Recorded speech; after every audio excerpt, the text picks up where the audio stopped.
वृंदावन की सांझ कितनी सुंदर होती है।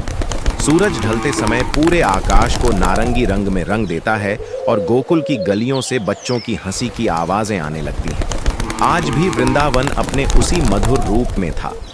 नंद बाबा के घर के आंगन में यशोदा मैया छोटी सी पोटली बांध रही थी, जिसमें था दूध, दही और थोड़ी सी मिश्री। और वहीं आंगन के कोने में बैठे थे नन्हे कृष्ण अपनी बांसुरी को चमकाते हुए। उसी समय बरसाना से राधा आईं। गुलाबी चुनरी हवा में लहरा रही थी, चेहरे पर प्यारी मुस्कान थी। जैसे ही कृष्ण ने राधा को देखा, उनके चेहरे पर शरारत की चमक आ गई। राधा पास आईं और बोली, कन्हैया, आज चलो जंगल में कमल चुनने। कृष्ण ने बांसुरी कंधे पर टांगी और बोले, चलो राधे, आज यमुना हमारी राह देख रही है। दोनों नन्हे कदमों से जंगल की ओर बढ़ गए। रास्ता फूलों से भरा था, हवा में मीठी खुशबू बह रही थी। चलते चलते राधा ने अचानक देखा कि रास्ते के किनारे एक छोटी सी चिड़िया घायल पड़ी है। उसका पंख टूटा हुआ था और वह डर से कांप रही थी। राधा तुरंत उसके पास गई, चिड़िया को उठाया और बोली, कन्हैया, ये तो बहुत दर्द में है। कृष्ण ने चिड़िया को हाथ में लेते हुए कहा, राधे, चलो इसे घर ले चलते हैं, इसे ठीक करेंगे। दोनों चिड़िया को लेकर यमुना किनारे पहुंचे और वहां उसे पानी पिलाया।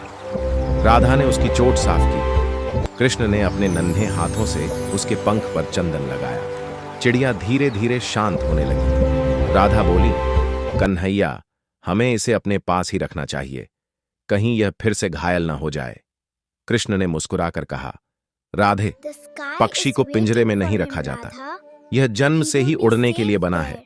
प्यार का मतलब बांधना नहीं, मुक्त करना होता है। राधा थोड़ा सोच में पड़ गई। कृष्ण बोले, जब यह ठीक हो जाएगी हम इसे उड़ने देंगे। राधा ने सिर हिलाया, लेकिन आंखों में हल्की उदासी थी। चिड़िया को उनकी गोद में सुकून मिला और राधा उसे सीने से लगाए रही। 2 दिन बीते। राधा और कृष्ण हर दिन चिड़िया की चोट पर दवा लगाते, उसे अनाज खिलाते। धीरे धीरे चिड़िया अपने पंख फड़फड़ाने लगी।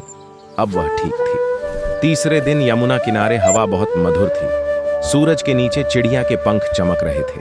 कृष्ण ने कहा, राधे, अब इसे उड़ने दो। राधा ने चिड़िया को हाथ में लिया। मन में थोड़ी उलझन थी। उन्होंने कहा, कन्हैया, ये फिर दूर चली जाएगी ना, हमसे दूर। कृष्ण ने बहुत कोमल स्वर में कहा, राधे, जो चीज हम डर के कारण रोक लेते हैं वह कभी खुशी नहीं पाती।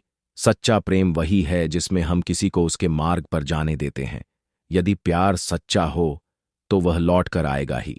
राधा ने अपनी आंखें बंद की और गहरी सांस लेकर चिड़िया को आसमान में छोड़ दिया। चिड़िया ने पंख फैलाए और नीले आकाश में उड़ गई। कुछ क्षणों तक राधा चिड़िया को उड़ते हुए देखती रही। उनकी आंखों में आंसू थे, पर वे दुख के आंसू नहीं, समझ के आंसू थे। राधा ने धीरे से कहा, कन्हैया, मैंने इसे उड़ने दिया, लेकिन यह मुझे छोड़कर चली गई। कृष्ण मुस्कुराए। उसी समय चिड़िया उड़ते उड़ते वापस आई और राधा के कंधे पर बैठ गई। राधा की आंखें चमक उठी। कृष्ण बोले, देखा राधे, जिसे तुमने दिल से मुक्त किया वही तुम्हारे पास लौट कर आया, बंधनों से नहीं, प्रेम से। राधा मुस्कुरा उठी। चिड़िया उनके कंधे पर कुछ देर बैठी रही और फिर वापस आसमान में उड़ गई। लेकिन इस बार राधा के चेहरे पर कोई डर नहीं था। उन्हें अब समझ आ गया था कि प्रेम का असली अर्थ पकड़ना नहीं, छोड़ पाना है।